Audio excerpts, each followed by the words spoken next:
Tonight, we're stepping into an era that looks elegant in movies, but was actually a psychological nightmare. Victorian England, where rigid social rules could destroy your life, where one wrong move meant social death, and where the pressure to be proper drove countless people to madness. This wasn't just about corsets and tea parties. This was a society designed to break the human spirit. Before we dive into this mind-bending journey through Victorian society, I'm curious, where are you watching this right now? And what time is it where you are? Drop a comment and let me know. Are you somewhere you can freely express yourself? Maybe lounging comfortably without worrying about perfect posture? I love hearing from viewers around the world. And if this exploration of Victorian psychological torture fascinates you, like it fascinated me when I first discovered these dark truths, please hit that like button and subscribe for more shocking revelations from history. Your support means everything and helps me uncover these hidden stories. So settle in, maybe adjust your posture like a proper Victorian, and let me tell you why living in this golden age would have driven you absolutely insane. What you're about to hear will make you grateful for every freedom you have today.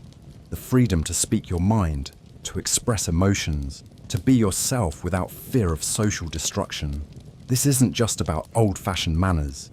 This is about a society that systematically crushed the human spirit in the name of civilization. Picture yourself stepping off a steam train at London's Victoria Station in the year 1870. The air is thick with coal smoke, and the sound of clattering wheels on cobblestones fills your ears. Around you, men in dark suits and top hats walk with military precision, their faces set in expressions of stern determination. Women glide past in elaborate dresses that seem to defy the laws of physics, their movements so controlled and measured that they appear almost mechanical. Everything looks prosperous, orderly, civilized. This is the height of the British Empire, when Britannia ruled the waves and Victorian values were spreading across the globe. But as you take your first steps into this world, you quickly realize that something is deeply, fundamentally wrong with this picture of perfection. The first thing that hits you isn't the smell of coal smoke or the noise of the bustling city. It's the oppressive weight of invisible rules that seem to press down on everyone like a suffocating blanket. Every person you see is performing, playing a role, following a script that was written by society and must never, ever be deviated from. Victorian England wasn't just a society with rules. It was a society made entirely of rules, where every aspect of human behavior had been codified, categorized, and controlled to an extent that would make modern totalitarian regimes jealous. This was a civilization that had taken the natural human impulse for order and twisted it into something monstrous, a system designed not to serve humanity, but to crush it into acceptable shapes. The concept of respectability in Victorian England was far more than simple good manners. It was a comprehensive system of social control that regulated not just how people behaved in public, but how they thought, felt, and existed in private. To be respectable meant to conform absolutely to a set of standards that were so rigid, so detailed, and so all-encompassing that they left no room for individual expression, genuine emotion, or authentic human experience. These standards weren't suggestions or guidelines. They were laws, enforced not by police or courts, but by something far more powerful: social death. To violate the rules of respectability meant to be cut off from society, to become invisible, to lose your livelihood, your friends, your family, and your very identity. In a world where social standing determined everything, from where you could live to whether your children could marry, respectability wasn't optional, it was survival. For women, respectability meant becoming a living doll, an ornamental object whose sole purpose was to reflect credit on their male relatives. A respectable woman never raised her voice, never expressed strong opinions, never showed emotion beyond gentle satisfaction or mild concern. She moved through the world like a ghost, visible but not truly present, seen but never heard, admired but never known. The physical constraints alone would drive a modern woman to screaming frustration. The corsets that Victorian women wore weren't just tight, they were instruments of torture, designed to reshape the human body into an impossible ideal. These contraptions, made of whalebone and steel, would compress the waist to dimensions that made normal breathing difficult and sometimes impossible. Women would faint regularly, not from delicate feminine sensibilities as popular culture suggests, but from literal oxygen deprivation caused by their clothing. They couldn't bend over, couldn't sit comfortably, couldn't move quickly or freely. Every step had to be carefully calculated, every gesture precisely controlled, every breath but a conscious effort. But the physical constraints were nothing compared to the psychological ones. A Victorian woman was expected to be completely dependent on male relatives, to have no opinions of her own, no desires beyond pleasing others, no dreams that extended past marriage and motherhood. She was trained from birth to suppress her natural impulses, to deny her own needs, to exist purely as a reflection of masculine authority. The doctrine of separate spheres dictated that women belonged exclusively in the domestic realm, while men controlled the public world of business, politics, and intellectual discourse. This wasn't presented as oppression, it was packaged as protection, as natural law, as divine will. Women were told they were too pure, too delicate, too spiritual for the rough world of actual life. But purity and delicacy came at a devastating psychological cost. Victorian women suffered from what doctors of the era called hysteria, a catch-all diagnosis for any behaviour that deviated from the expected norm of passive compliance. Women who showed signs of frustration, anger, sexual desire, intellectual curiosity, or any other normal human emotion were declared mentally ill and subjected to treatments that would be considered torture today. The famous rest cure prescribed for hysterical women involved complete isolation, absolute bed rest, and prohibition of any mental stimulation whatsoever. Women were forbidden to read, write, think, or engage in any activity that might excite their supposedly fragile nerves. Many emerged from this treatment genuinely insane, driven mad by forced inactivity and sensory deprivation. For men, respectability meant becoming emotional automatons, machines programmed to work, provide, and control without ever showing weakness, doubt, or genuine feeling. The Victorian ideal of masculinity was built around the concept of the stiff upper lip, the ability to endure any hardship, any pain, any emotional devastation without showing the slightest crack in one's composure. Victorian men were expected to be simultaneously powerful and restrained, passionate and controlled, human and machine-like. They couldn't cry, couldn't express fear or uncertainty, couldn't show affection beyond the most formal gestures. A man who displayed emotion was considered weak, effeminate, unfit for the responsibilities of leadership and provision. The pressure on Victorian men to maintain this impossible standard was crushing.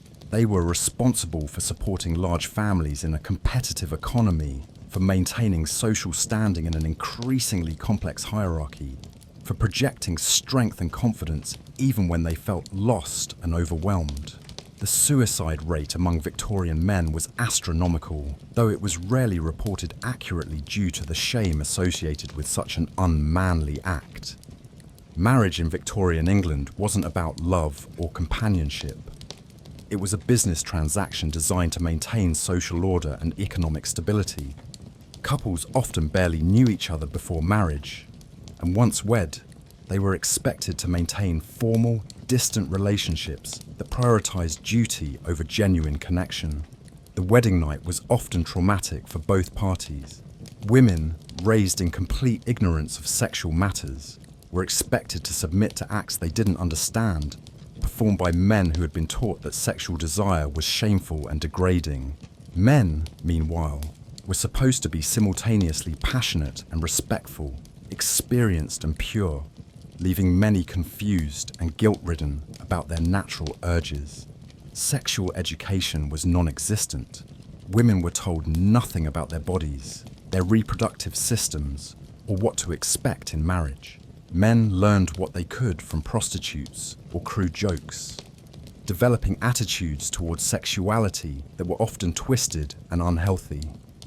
The result was generations of people who were fundamentally alienated from their own bodies and natural desires. Children in Victorian families were subject to perhaps the most psychologically damaging aspects of respectability culture. The phrase, "children should be seen and not heard," wasn't just a saying. It was a fundamental principle of child rearing that treated young people as decoration rather than developing human beings. Victorian children were expected to be miniature adults, perfectly behaved, completely obedient, and absolutely silent, unless specifically invited to speak. They sat through long, formal meals without fidgeting, attended lengthy religious services without complaint, and spent hours in rigid postures that would be considered child abuse today.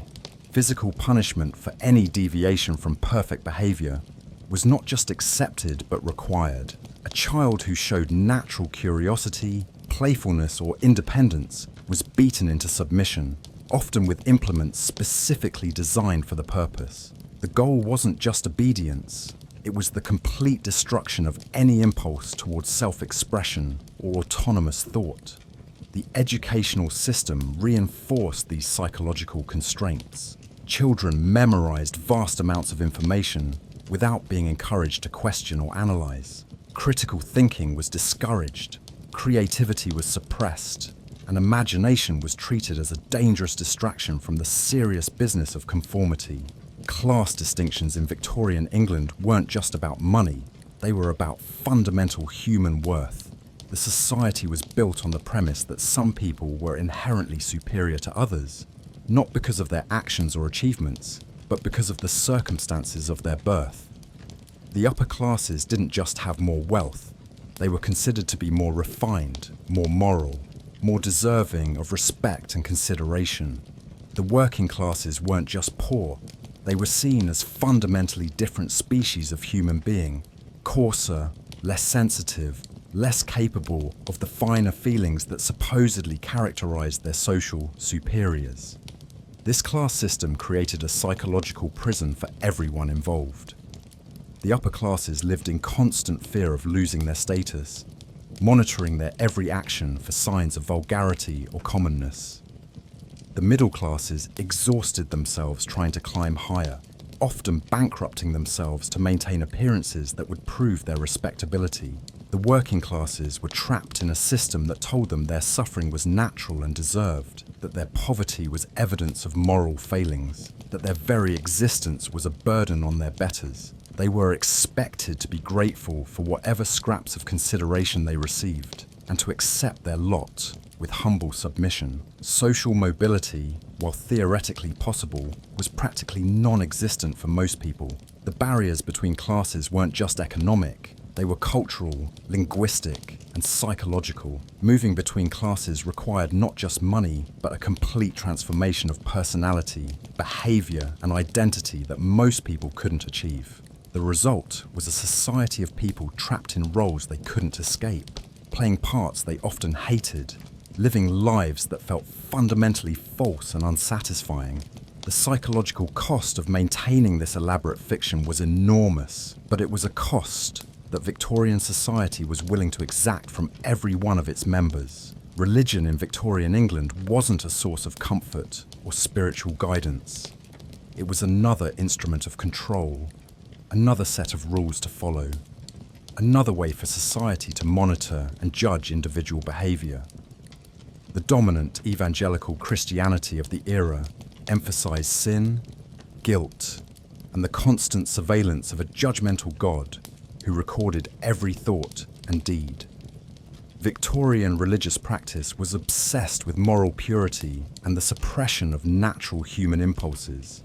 Pleasure was suspect, joy was dangerous, and any expression of the physical or emotional self was potentially sinful. People lived in constant fear of divine punishment, constantly examining their thoughts and behaviours for signs of wickedness. The Sabbath in Victorian England was a day of mandatory misery, when all forms of entertainment, pleasure, or relaxation were forbidden. Families sat in dark rooms, reading religious texts and contemplating their sins, while outside the world ground to a halt in observance of what amounted to a weekly funeral for human happiness. This was the world of Victorian respectability, a golden cage that trapped an entire civilization in a system of psychological torture disguised as moral progress. People lived their entire lives without ever being themselves, without ever expressing their true thoughts or feelings, without ever experiencing the simple joy of authentic human existence. And the most insidious part was that it was all voluntary. No one forced Victorian society to adopt these crushing standards. They chose them, embraced them, and defended them as the pinnacle of human achievement. They had created their own prison and handed the keys to their jailers, all in the name of being civilized. If you were unfortunate enough to be born female in Victorian England, you entered the world as a creature that society had already decided was fundamentally flawed, dangerous, and in need of constant control. The Victorian concept of femininity wasn't just restrictive, it was designed to systematically destroy every aspect of authentic female experience and replace it with a performance so artificial and demanding that it drove countless women to genuine madness. From the moment a Victorian girl could walk, she was being trained for a life of psychological imprisonment, while boys were allowed some freedom to run, play, and express themselves before the full weight of masculine expectations descended upon them. Girls were immediately placed in tiny corsets, taught to sit still for hours at a time, and trained to speak only when spoken to. The process of becoming a lady began in infancy and continued relentlessly throughout childhood and adolescence. Little girls were taught that their natural impulses to run, to shout, to explore, to question were unfeminine and therefore shameful. They learned to move carefully, speak softly, and above all, to never ever draw attention to themselves through any display of energy or enthusiasm. Education for girls was deliberately limited and focused entirely on accomplishments that would make them more attractive to potential husbands.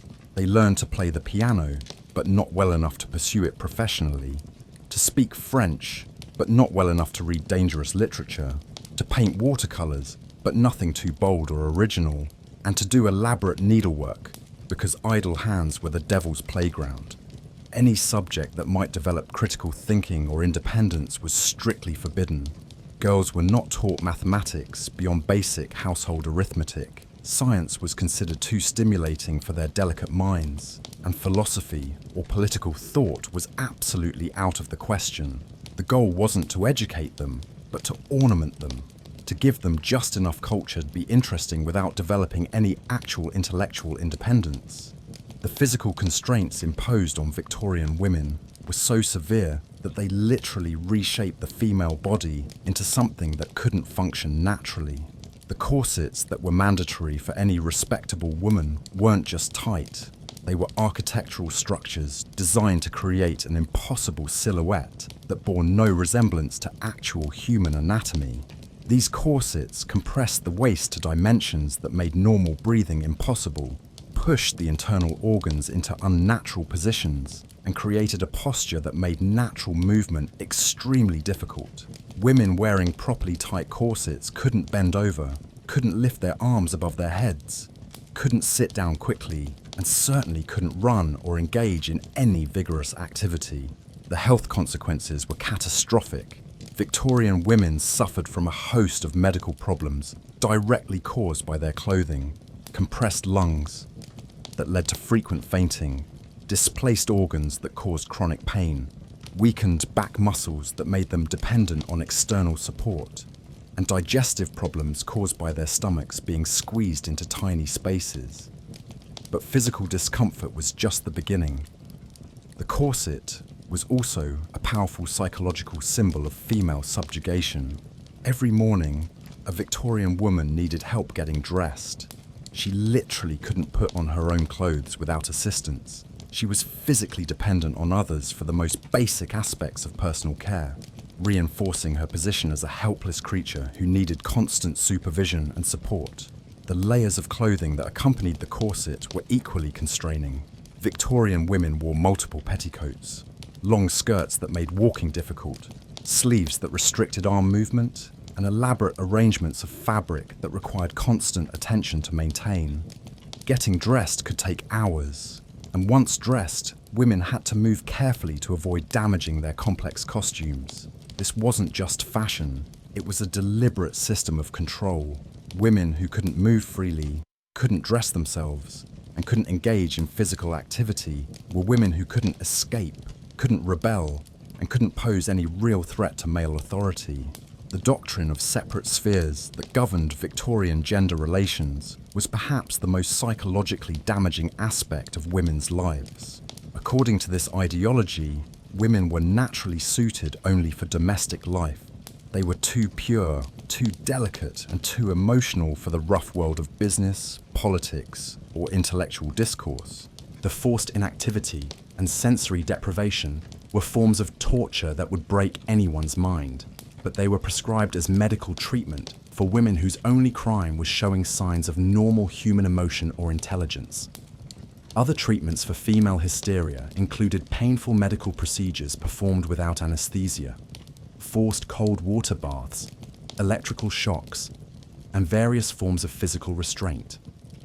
The goal wasn't to help women, but to control them, to break any spirit of independence or resistance and turn them into compliant, passive creatures who would never again challenge male authority. Women who couldn't or wouldn't conform to Victorian expectations faced social death. A woman who was divorced, who had children outside marriage, who worked for wages, or who expressed unconventional opinions, became invisible to respectable society.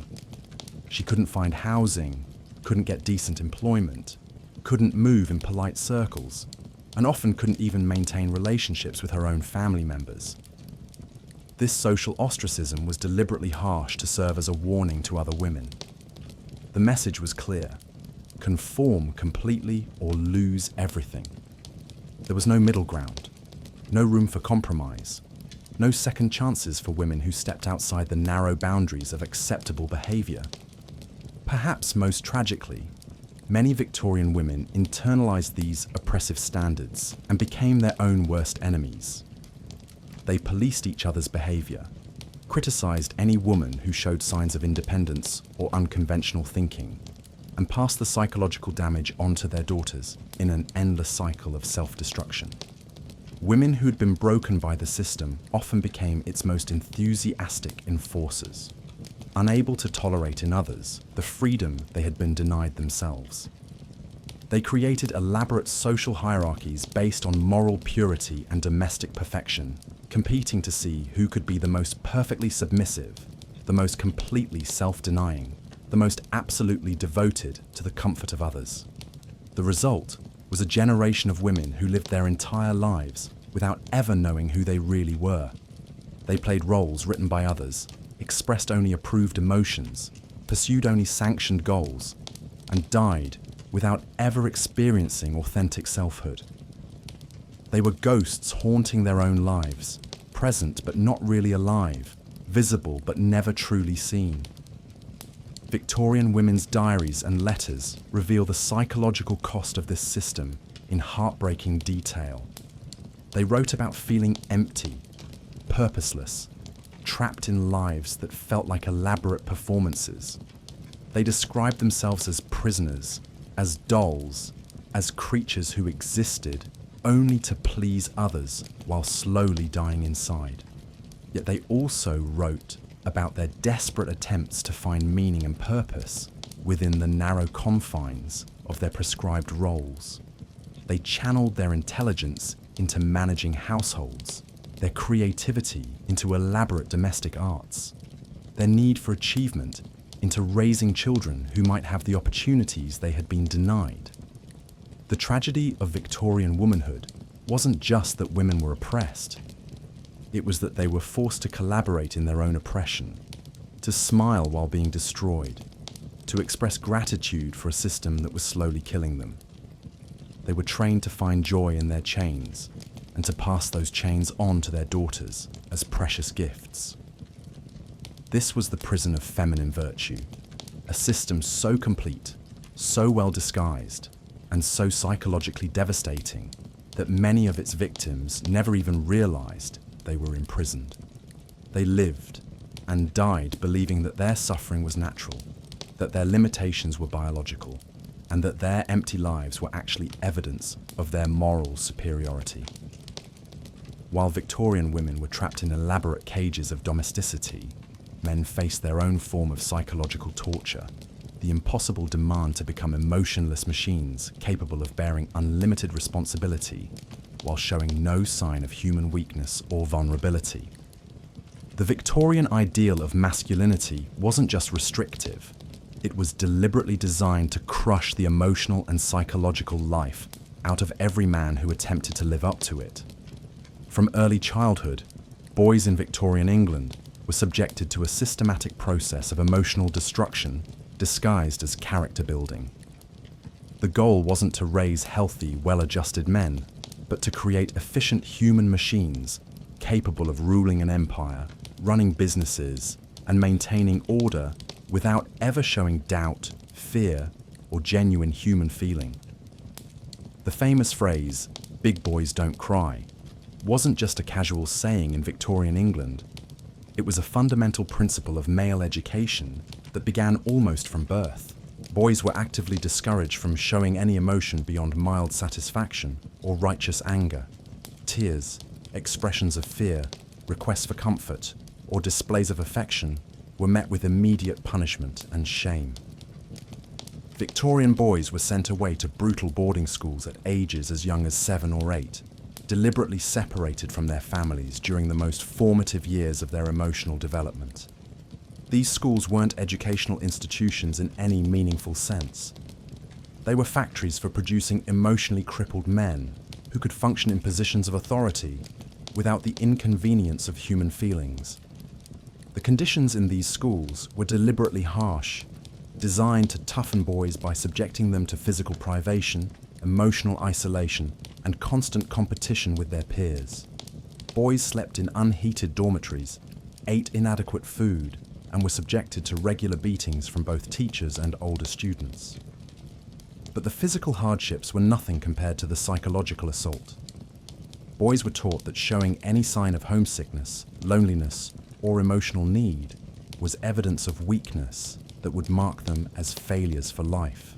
They learned to hide their feelings so completely that many lost the ability to recognize or express emotions even in private. The house system that governed these schools created an environment of constant surveillance and judgment. Older boys were given authority over younger ones, creating hierarchies based on cruelty and dominance rather than merit or wisdom. Boys learned to survive by becoming either predators or victims, with no middle ground for normal human interaction. Academic achievement in these schools was less important than learning to endure suffering without complaint. Boys who excelled intellectually but showed signs of sensitivity were often targeted for special abuse, while those who demonstrated their toughness through cruelty to others were rewarded with positions of authority. The sexual culture of these all-male institutions was deeply damaging and often abusive. Older boys routinely assaulted younger ones, creating associations between power and sexual violence that many carried into their adult relationships. The total absence of positive female influence meant that boys learned to see women as either angels to be worshipped from a distance or objects to be possessed and controlled. Religious instruction in these schools emphasized suffering, sacrifice, and the suppression of natural human impulses. Boys were taught that their bodies were sources of shame and temptation, that their emotions were signs of weakness, and that their highest calling was to serve God and empire, regardless of personal cost. The result was generations of men who emerged from childhood already emotionally crippled, unable to form healthy relationships, and trained to see suffering as virtue and cruelty as strength. They had been systematically deprived of the emotional foundations necessary for human happiness and authentic connection. University education for upper-class men continued this process of dehumanization while adding layers of intellectual arrogance and social superiority. Oxford and Cambridge weren't institutions of learning but finishing schools for the ruling class, designed to reinforce class distinctions and prepare men for lives of authority over others. The emphasis was on classics, mathematics, and other subjects that were considered appropriate for gentlemen, not because they were useful, but because they were difficult and irrelevant to practical life. The ability to quote Latin poetry or solve complex mathematical problems served as markers of class distinction rather than indicators of intelligence or competence. Student life at these universities revolved around elaborate social rituals, drinking, and the cultivation of connections that would serve graduates throughout their careers. Academic achievement was less important than maintaining the proper social relationships and demonstrating one's superiority to the lower classes. The hazing and initiation rituals that were common in these institutions continued the process of emotional brutalization that had begun in childhood. Students were subjected to humiliation, physical abuse, and psychological torture, all disguised as traditions that built character and created bonds between members of the elite. Marriage for Victorian men was often another source of psychological stress rather than emotional fulfillment. Men were expected to be simultaneously passionate and restrained, loving and authoritative, intimate and distant. They were supposed to provide emotional leadership while remaining emotionally unavailable, to inspire devotion while maintaining complete control. The sexual ignorance that plagued Victorian women was matched by equally damaging misconceptions among men. Boys learned about sexuality from prostitutes, crude jokes, and pornography, developing attitudes that were often violent, selfish, and completely disconnected from genuine intimacy or emotional connection. Many Victorian men were genuinely confused about how to relate to their wives. They had been taught that women were pure, spiritual beings who were naturally repulsed by physical desire, yet they were also expected to produce children and maintain happy marriages. The contradictions in these expectations created relationships that were often cold, distant, and unsatisfying for both partners. The economic pressures on Victorian men were crushing and relentless. They were expected to support large families on single incomes, to maintain elaborate households that reflected their social status, and to provide for parents, siblings, and other relatives who might need assistance. The margin for financial error was virtually non-existent, yet they were expected to project confidence and success regardless of their actual circumstances. Professional life for middle and upper class men was a constant struggle to maintain position and respectability in increasingly competitive environments. Business was conducted through networks of personal relationships that could be destroyed by a single social misstep or financial failure. Men lived in constant fear of losing not just their incomes, but their entire social identities. The pressure to succeed professionally while maintaining perfect emotional control created impossible psychological demands. Men were expected to make life or death business decisions while showing no sign of stress or uncertainty. They were supposed to compete ruthlessly with their peers while maintaining the appearance of gentlemanly behavior and fair play. Working class men faced different but equally destructive pressures. They were expected to be grateful for whatever employment they could find, to accept dangerous working conditions without complaint, and to maintain their family's respectability despite earning wages that made basic survival a constant struggle. The Industrial Revolution had created working conditions that were often life-threatening, but men were expected to endure these dangers while projecting strength and competence. Factory workers, miners, and labourers faced daily risks of injury or death, but showing fear or requesting safer conditions was seen as evidence of weakness that could cost them their jobs. Physical violence was considered a normal and acceptable way for men to resolve conflicts, maintain authority, and assert their masculinity. Men were expected to be ready to fight at any moment, to defend their honour through physical force, and to use violence to control their wives and children when necessary.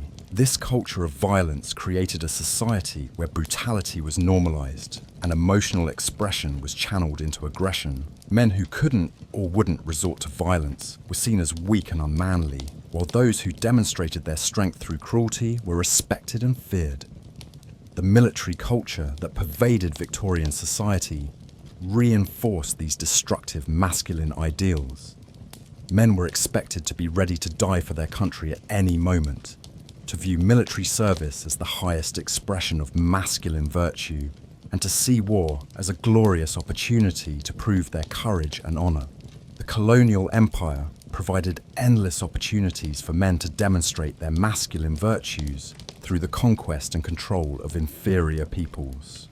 The administration of the empire became a masculine proving ground where young men could test themselves against the challenges of ruling over vast populations with minimal resources and constant danger. But the psychological cost of maintaining empire was enormous. Men who spent years in colonial service often returned home as broken, cynical shells of their former selves, haunted by the violence they had witnessed and participated in. Many turned to alcohol, gambling, or other destructive behaviours as ways of coping with experiences they were never allowed to process or discuss. Mental health treatment for men was virtually non-existent because admitting to psychological problems was seen as evidence of fundamental character flaws that disqualified a man from positions of responsibility and authority. Men who showed signs of depression, anxiety, or emotional distress were often dismissed from their positions and ostracized from society. The few treatments that were available focused on building character rather than addressing underlying psychological issues.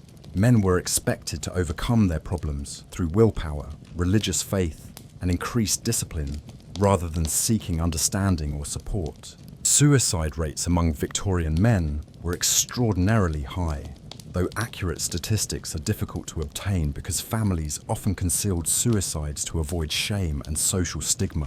Men who couldn't bear the pressure of living up to impossible standards often saw death as their only escape from a system that offered no mercy for human weakness. The emotional isolation that Victorian masculinity demanded created men who were fundamentally unable to form genuine relationships with others. They were trained to see other men as competitors rather than potential friends, women as objects rather than equals, and children as projects rather than people to love and nurture. Friendship between men was heavily regulated and formalized, focused on shared activities and common interests rather than emotional intimacy or mutual support. Men were expected to maintain friendly relationships while never revealing vulnerability or asking for help with personal problems. Father-child relationships were particularly damaged by Victorian masculine ideals. Men were expected to be distant authority figures who provided discipline and moral instruction, but never warmth, affection, or emotional support.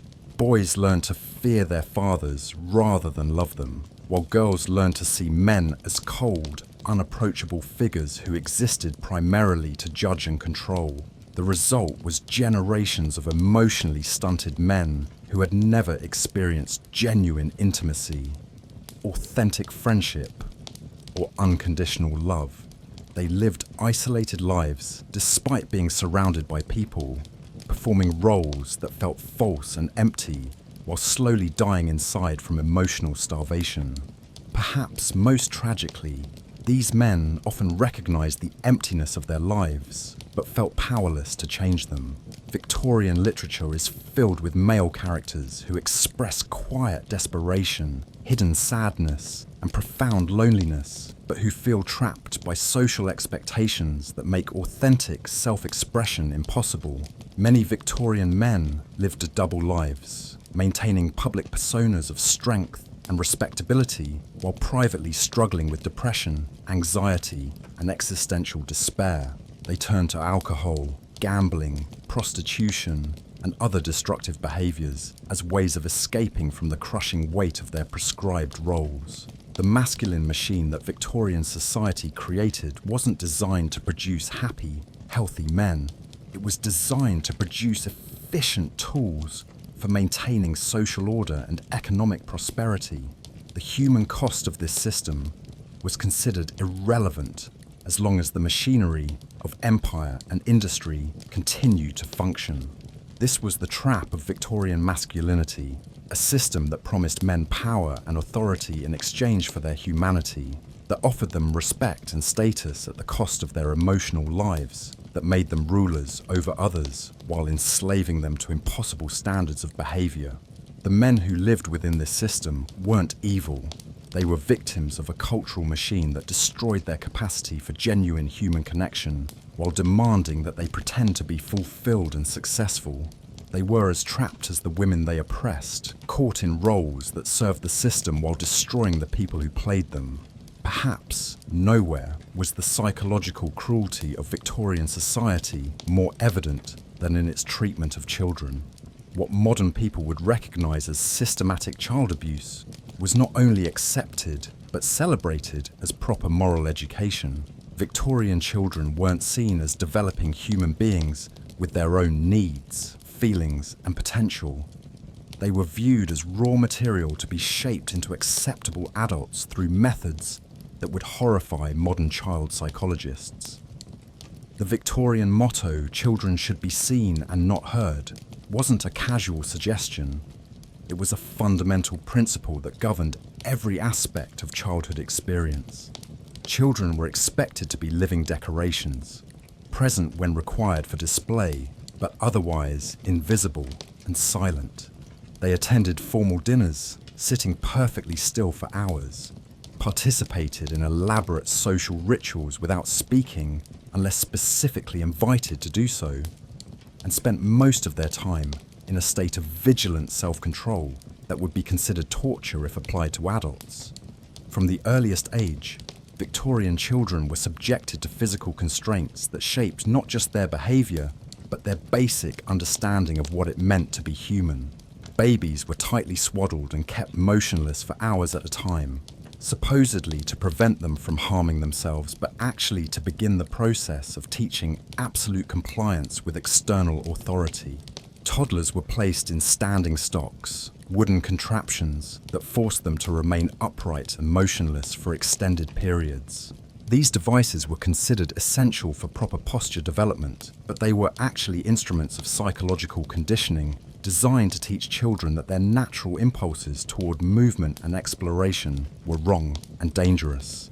The clothing imposed on Victorian children was deliberately restrictive and uncomfortable.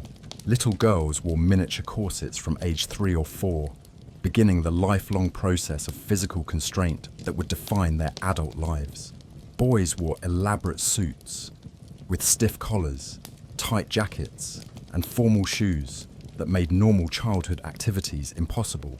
But the physical restrictions were nothing compared to the emotional and psychological abuse that was considered normal and necessary for proper child development. Victorian child rearing was based on the premise that children were born evil and needed to have their natural wickedness beaten out of them through constant discipline and moral instruction. The concept of original sin was taken literally and applied ruthlessly to children's daily lives. Every natural childhood impulse, curiosity, playfulness, spontaneity, emotional expression was seen as evidence of innate corruption that needed to be corrected through punishment and shame. Physical punishment wasn't just accepted in Victorian households, it was required, Parents who failed to beat their children regularly were considered negligent and immoral, allowing their offspring to grow up spoiled and unfit for adult life. The implements used for these beatings were often specially designed for the purpose: birch rods, leather straps, wooden rulers, and various other tools that could inflict maximum pain while teaching lessons about authority and compliance. The beatings weren't administered in moments of anger or frustration. They were formal ceremonies designed to teach children about sin, punishment, and the absolute authority of their elders. Children were required to thank their parents for beating them, to express gratitude for the moral instruction they had received, and to promise to do better in the future. Educational methods reflected the same brutal approach to child development. Victorian schools were institutions of systematic psychological torture, where children learned through fear, humiliation, and physical pain rather than curiosity or genuine understanding.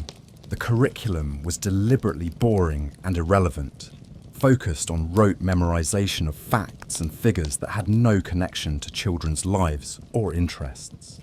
Students spent hours reciting multiplication tables, biblical verses, and historical dates without any encouragement to think critically or ask questions about what they were learning.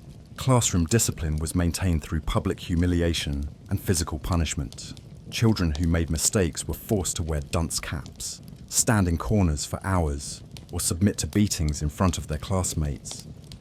The goal wasn't education, but submission, teaching children to accept authority without question and to fear the consequences of independent thought. Teachers were often sadistic individuals who seemed to enjoy inflicting pain and humiliation on their students. They used fear and shame as primary teaching tools, creating classroom environments where children lived in constant terror of making mistakes or showing any sign of confusion or difficulty. The subjects taught in Victorian schools were chosen not for their practical value, but for their ability to demonstrate class distinctions and cultural superiority. Upper-class children learned Latin and Greek, not because these languages were useful, but because knowing them proved their superiority to the working classes who couldn't afford such education. Religious instruction dominated the curriculum, but it wasn't designed to provide spiritual comfort or guidance.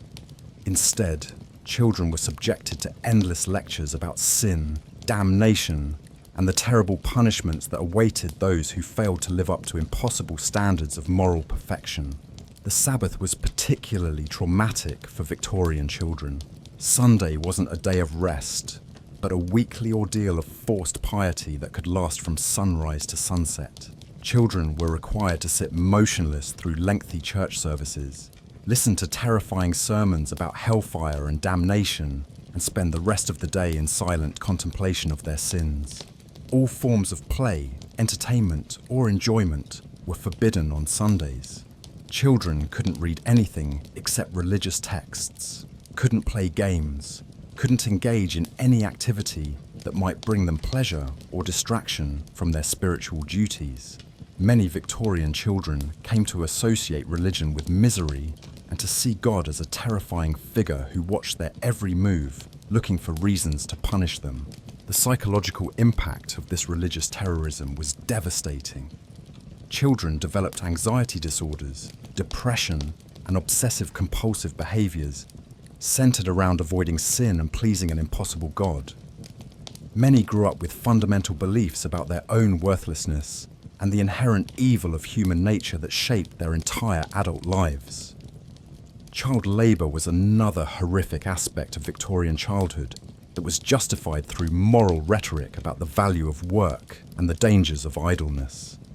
Children as young as 5 or 6 were sent to work in factories, mines, and other industrial settings where they faced constant danger, physical exhaustion, and psychological abuse.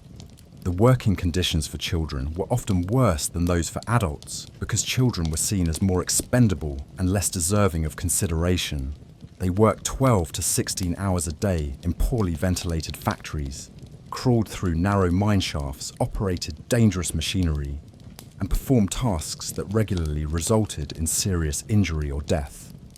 But the physical dangers were compounded by the psychological damage of being treated as nothing more than small machines designed to generate profit for their employers. Children who worked in these conditions learned to see themselves as worthless objects whose only value lay in their ability to produce economic benefit for others. Even middle and upper class children who didn't work in factories were subjected to forms of psychological abuse that were disguised as character building.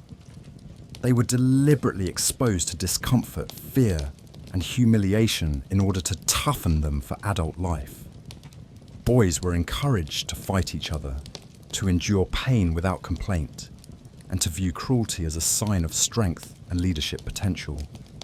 They were taught to suppress all emotional expression except anger, and to see sensitivity or compassion as signs of weakness that would mark them as failures. Girls were trained in elaborate forms of self-denial and self-sacrifice that prepared them for lives of complete subjugation to male authority. They learned to ignore their own needs, to find fulfillment only in serving others, and to accept suffering as natural and inevitable aspects of female existence. The nursery rhymes and children's stories of the Victorian era reflected the culture's obsession with punishment and moral instruction. These weren't gentle tales designed to delight young minds, but terrifying morality plays that taught children about the horrible consequences of disobedience or moral failure. Children learned about little girls who were burned to death for playing with matches, boys who were eaten by wolves for telling lies, and various other characters who met terrible ends as punishment for minor transgressions. These stories were designed to instill fear rather than wonder, to teach obedience rather than imagination. Toys and games were carefully chosen to reinforce social hierarchies and gender roles rather than to provide genuine entertainment or creative expression. Girls received dolls that taught them about domestic duties and maternal responsibilities, while boys received military toys that prepared them for lives of violence and conquest. Free play was heavily regulated and supervised, with strict rules about what activities were appropriate and how children should behave while engaging in them. Spontaneous games, creative activities, and unstructured exploration were discouraged as potentially dangerous to proper character development. The parent-child relationship in Victorian families was formal, distant, and focused on discipline rather than affection or emotional connection. Parents were authority figures first, and sources of love and support only secondarily, if at all. Children learned to fear their parents rather than trust them, to see them as judges rather than protectors, and to expect punishment rather than comfort when they were struggling or afraid. The emotional distance between generations created families that functioned more like military units than sources of love and support. Mothers, despite being supposedly devoted to their children's welfare, were often the primary enforcers of the harsh discipline that characterized Victorian child rearing. They had been trained to believe that showing too much affection or leniency would harm their children's moral development, so they suppressed their natural maternal instincts in favor of rigid adherence to cultural expectations. Fathers were even more distant, interacting with their children primarily during formal occasions or when discipline was required. Many Victorian children barely knew their fathers as people, seeing them only as remote authority figures who appeared occasionally to pass judgment on their behaviour. The psychological damage inflicted on Victorian children was so severe that many never recovered from it. They grew up to be adults who couldn't form healthy relationships, who struggled with depression and anxiety, who passed the same patterns of abuse onto their own children because they had never experienced any other way of relating to young people. The suicide rate among Victorian children and adolescents was horrifically high, though accurate statistics are difficult to obtain because families often concealed these deaths to avoid shame and social stigma. Many children saw death as preferable to continuing to live in environments where they faced constant criticism, punishment, and emotional rejection. Perhaps most tragically, many Victorian children internalized the messages they received about their own worthlessness and evil nature. They grew up believing they deserved the treatment they received, that their suffering was justified by their inherent badness, and that they had no right to expect kindness, understanding, or genuine love from the people around them. The children who survived Victorian child rearing often did so by completely suppressing their authentic selves and becoming perfect performers of the roles that society demanded. They learned to hide their real thoughts and feelings so completely that many lost touch with their own inner lives, becoming adults who functioned efficiently but had no idea who they really were or what they actually wanted from life. This was the legacy of Victorian childhood. Generations of adults who had been systematically stripped of their humanity as children and who went on to strip the humanity from their own offspring in an endless cycle of psychological destruction disguised as moral education. The children of Victorian England weren't raised. They were manufactured, processed through a system designed to break their spirits and rebuild them as compliant components of a social machine that valued order and productivity over human happiness or authentic self-expression. They were the collateral damage of a civilization that had convinced itself that crushing the human spirit was not only acceptable but necessary, that love was dangerous and cruelty was virtuous, that the price of social order was the psychological destruction of everyone who lived within it. By the 1870s, the psychological pressure of Victorian respectability had created a society teetering on the edge of collective madness.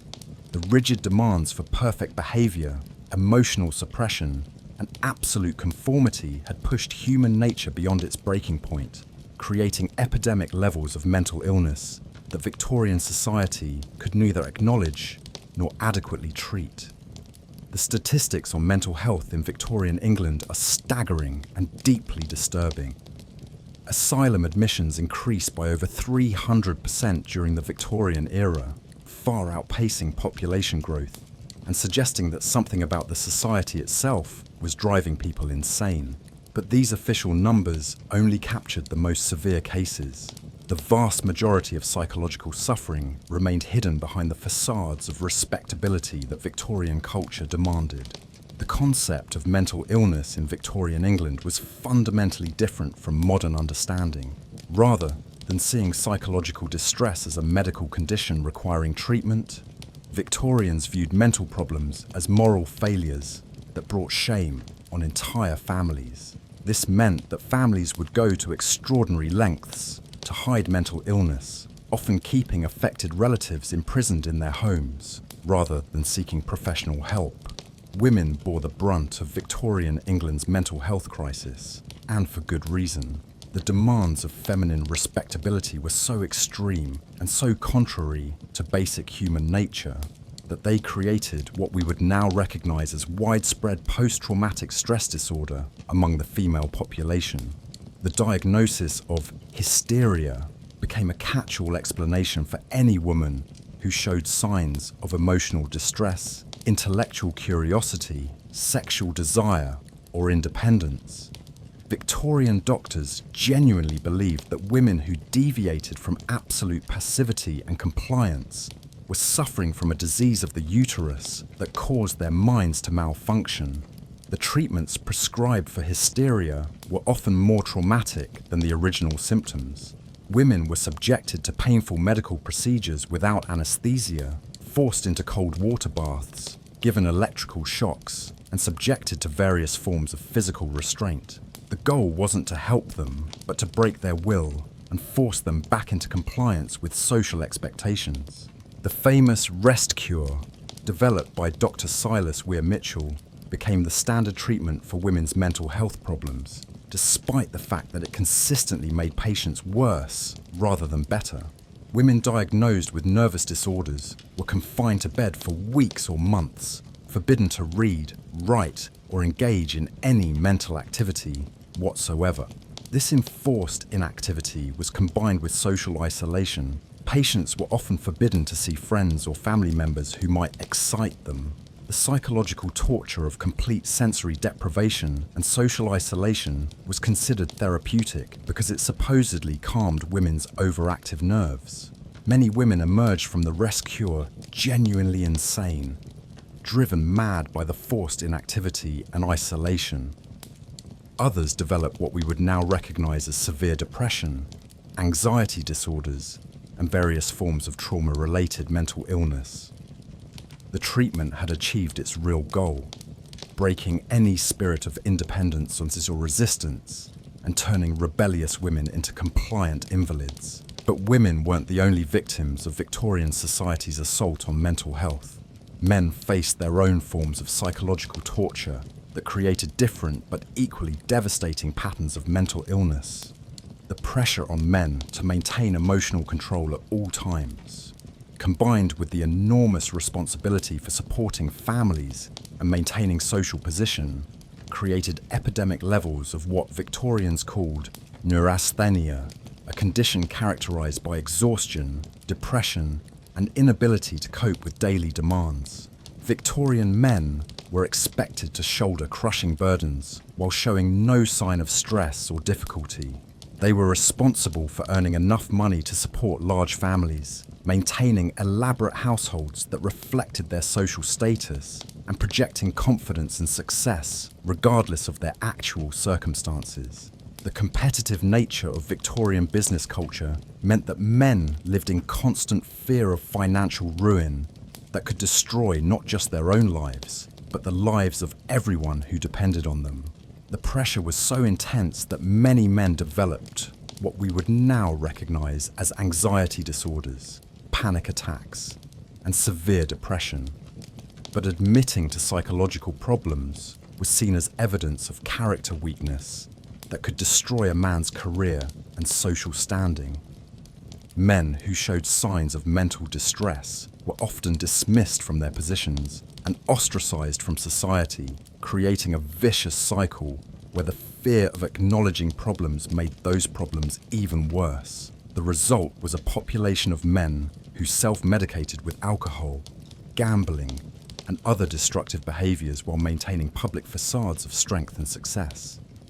Many turned to opium, which was freely available and socially acceptable, becoming addicted to substances that provided temporary relief from psychological pain while creating additional problems. Suicide rates among Victorian men were extraordinarily high, though accurate statistics are difficult to obtain because families often concealed suicides to avoid shame and social stigma. The financial pressures, emotional isolation, and impossible standards of masculine behavior created a perfect storm of factors that drove many men to see death as their only escape. Children were perhaps the most vulnerable victims of Victorian society's mental health crisis. The systematic psychological abuse that was considered normal child rearing created generations of deeply traumatized young people who grew up with fundamental distortions in their understanding of themselves and their relationships with others. The constant criticism, physical punishment, and emotional rejection that characterized Victorian childhood created children who suffered from what we would now recognize as complex post-traumatic stress disorder. They developed elaborate survival mechanisms designed to avoid punishment and maintain the approval of the adults who controlled their lives. Many Victorian children became hypervigilant, constantly scanning their environment for signs of danger or disapproval. They learned to suppress all natural emotional expression, to anticipate and prevent problems before they occurred, and to take responsibility for things that were completely beyond their control. The educational system reinforced these traumatic patterns by creating environments where children lived in constant fear of humiliation and punishment. Schools became training grounds for anxiety disorders, teaching children to associate learning with fear and to see intellectual curiosity as dangerous rather than natural. The religious terrorism that was directed at Victorian children created particularly severe forms of psychological damage. Children who were constantly told about hellfire and damnation, who were taught to see themselves as inherently evil and who lived in fear of divine punishment developed obsessive-compulsive behaviors, anxiety disorders, and deep-seated beliefs about their own worthlessness. Many Victorian children grew up with such severe psychological damage that they never learned to form healthy relationships with other people. They became adults who couldn't trust others, couldn't express emotions appropriately, and couldn't believe that they deserved love or happiness. The family structure that was supposed to protect and nurture children instead became a source of ongoing trauma. Parents who had themselves been psychologically damaged by Victorian child-rearing practices passed those same destructive patterns onto their own children, creating intergenerational cycles of abuse and mental illness. The treatment of mental illness in Victorian England was not just inadequate, it was actively harmful. Asylums were institutions of horror where patients were subjected to treatments that would be considered torture by modern standards. The conditions in Victorian asylums were deliberately harsh, based on the belief that mental illness was a form of moral weakness that could be cured through discipline and punishment. Patients were subjected to cold water treatments, restraints, beatings, and various forms of humiliation designed to shock them back to sanity. The staff in these institutions were often brutal and sadistic, attracted to positions that gave them power over vulnerable people. Patients who complained about their treatment were considered to be demonstrating the very symptoms that justified their continued confinement. Many people who were committed to Victorian asylums were not genuinely mentally ill, but were simply inconvenient to their families or society. Women who challenged male authority, children who were difficult to control, and men who couldn't meet social expectations were often labelled as insane and removed from society. Once committed to an asylum, it was virtually impossible to secure release. The legal system provided few protections for patients, and families often found it convenient to keep troublesome relatives permanently institutionalized rather than dealing with their problems. The psychological impact of being confined in these institutions was devastating. People who entered asylums with minor mental health problems often emerged genuinely insane, driven mad by the brutal treatment and complete loss of autonomy they experienced. The medications available for treating mental illness were primitive and often dangerous. Opium and alcohol were commonly prescribed, creating addiction problems that complicated the original psychological issues. Other treatments included various poisons and toxic substances that were believed to shock the system back to normal functioning. The Victorian obsession with moral purity extended to mental health treatment, with many doctors believing that psychological problems were caused by masturbation, sexual thoughts, or other forms of moral corruption. Treatments focused on preventing these supposedly harmful behaviors rather than addressing the underlying psychological issues.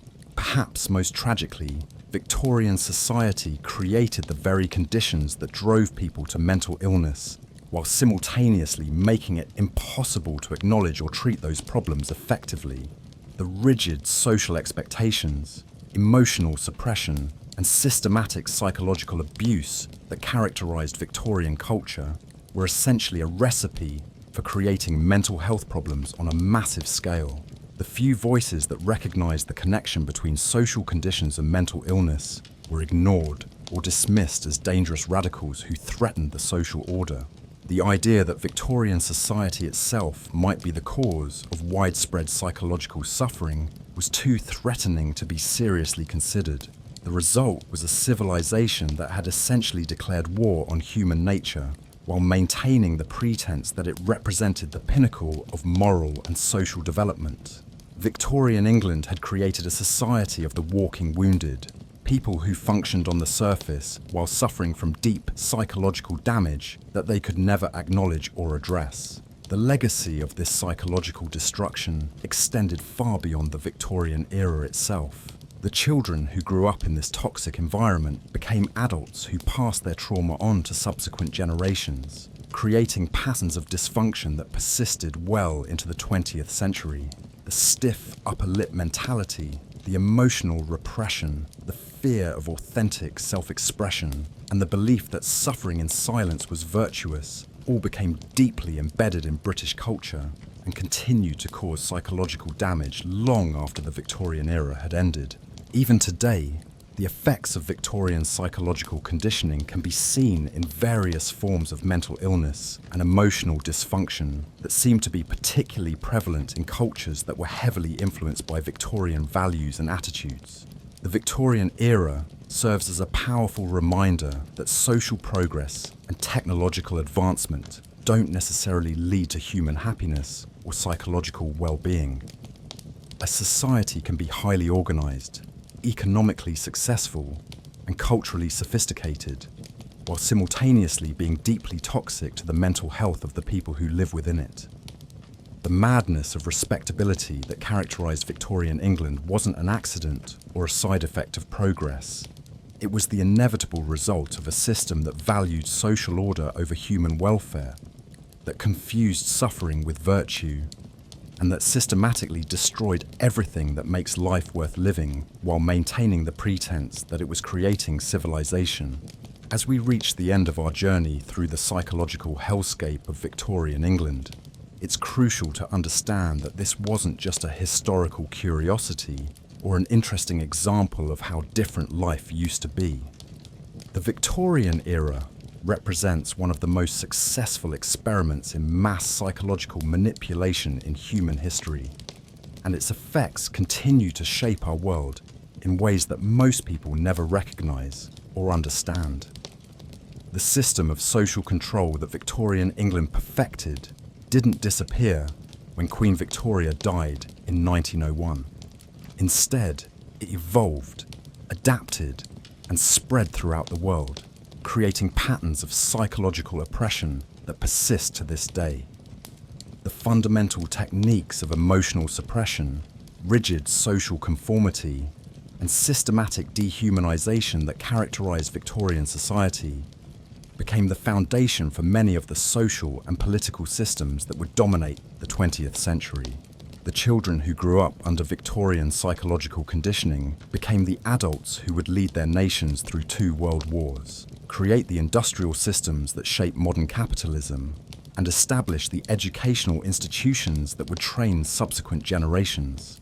They carried within themselves the deep psychological wounds inflicted by Victorian society, and they inevitably passed those wounds on to their own children in ways both obvious and subtle. The First World War can be seen, in many ways, as the inevitable result of Victorian psychological conditioning taken to its logical extreme. A generation of men who had been trained from birth to suppress emotion, endure suffering without complaint, and view violence as the ultimate test of masculine virtue, marched off to a war that would consume millions of lives in the most horrific conditions imaginable. The famous British stiff upper lip that supposedly carried the nation through its darkest hours was actually a form of psychological armour that had been forged in the brutal child-rearing practices of the Victorian era. The men who endured the trenches of the Somme and Passchendaele had learned as children to dissociate from their own pain and fear, to function despite psychological trauma, and to maintain the appearance of normalcy even when their inner lives were in ruins.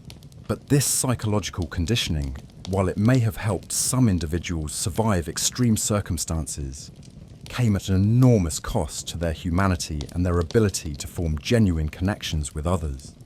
The epidemic of what was then called shell shock, and what we now recognize as post-traumatic stress disorder, was not just a result of exposure to combat.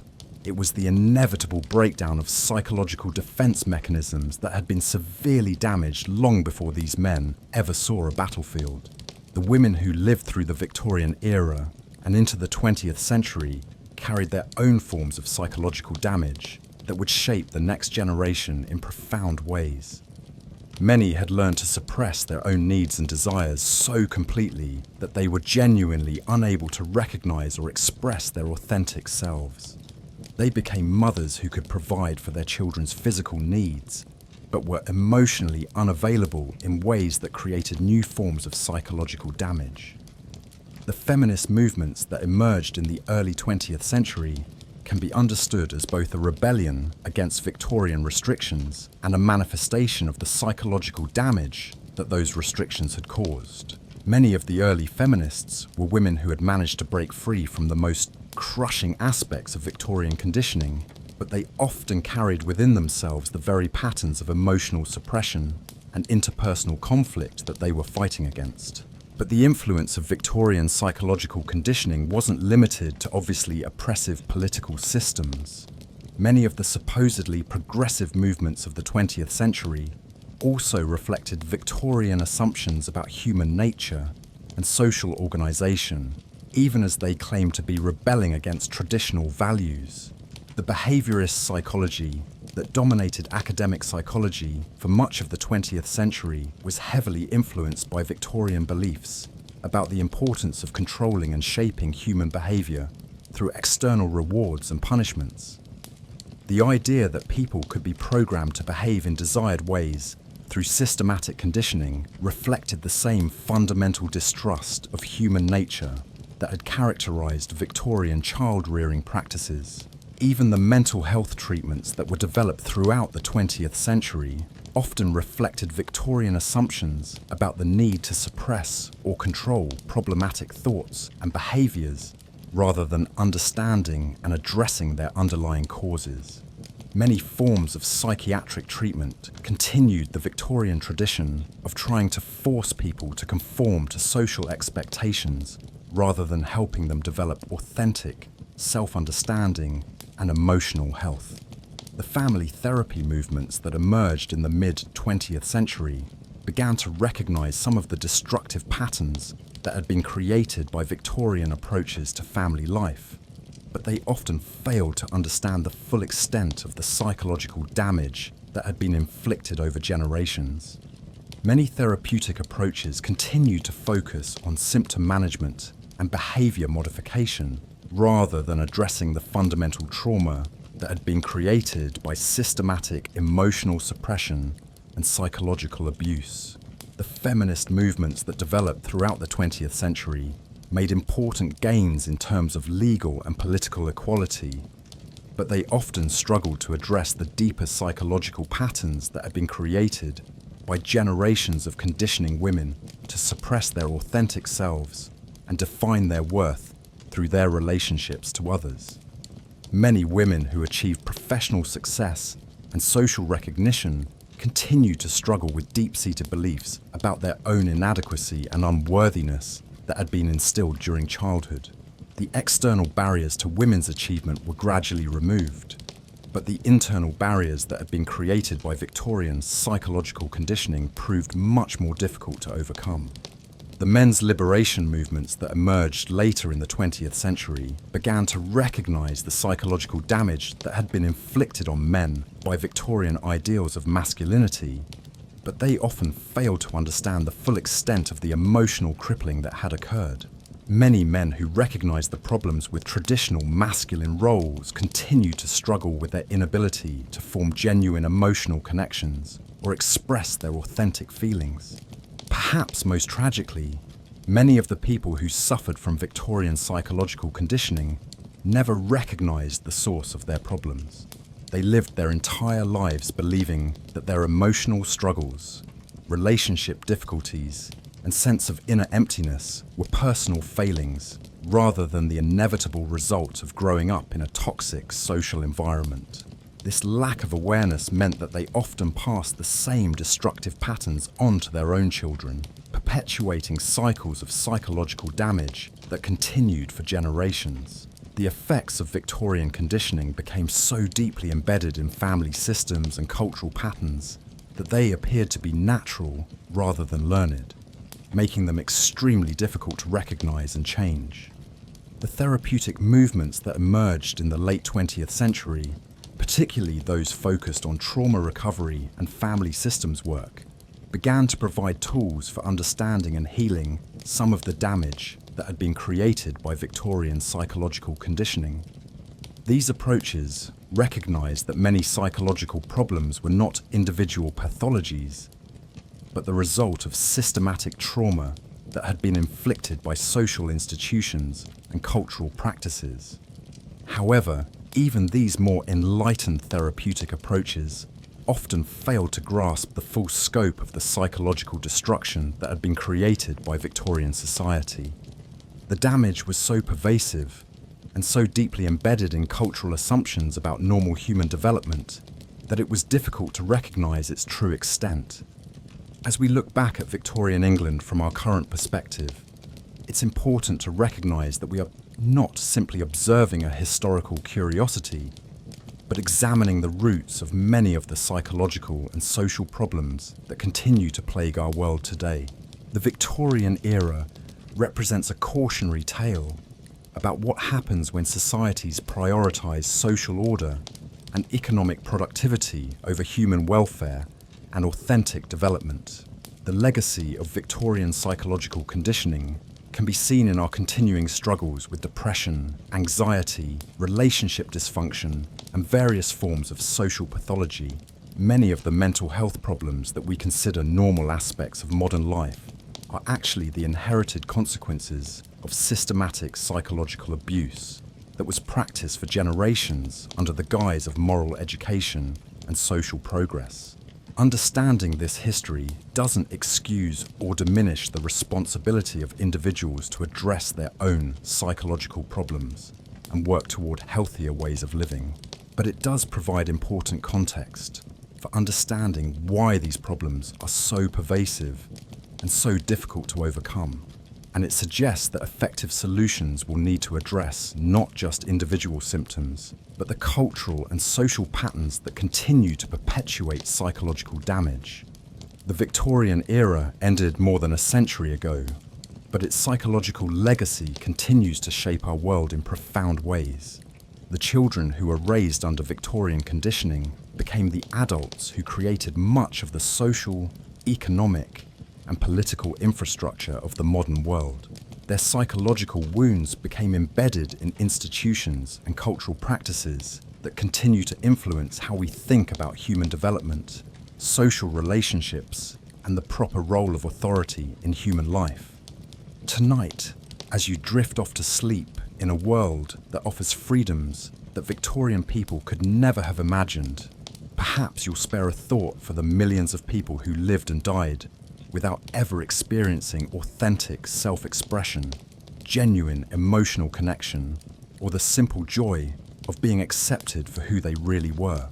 Their suffering wasn't meaningless if we can learn from it, if we can recognize the continuing influence of the psychological patterns they were forced to adopt, and if we can work to create social conditions that support human flourishing rather than systematically destroying it. The Victorian era stands as a monument to the human capacity for creating elaborate systems of oppression while convincing ourselves that we are advancing civilization. It reminds us that social progress and human progress are not the same thing, and that the price of order and prosperity can sometimes be the destruction of everything that makes life worth living. But it also demonstrates the remarkable resilience of the human spirit, which somehow managed to survive even the most systematic attempts to crush it.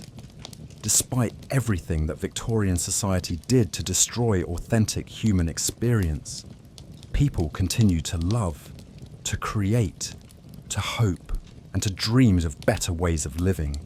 That spirit of resilience and hope is perhaps the most important legacy of the Victorian era, not the systems of control and oppression that characterized the period, but the evidence that human nature is ultimately too strong and too creative to be permanently destroyed by even the most sophisticated forms of psychological conditioning.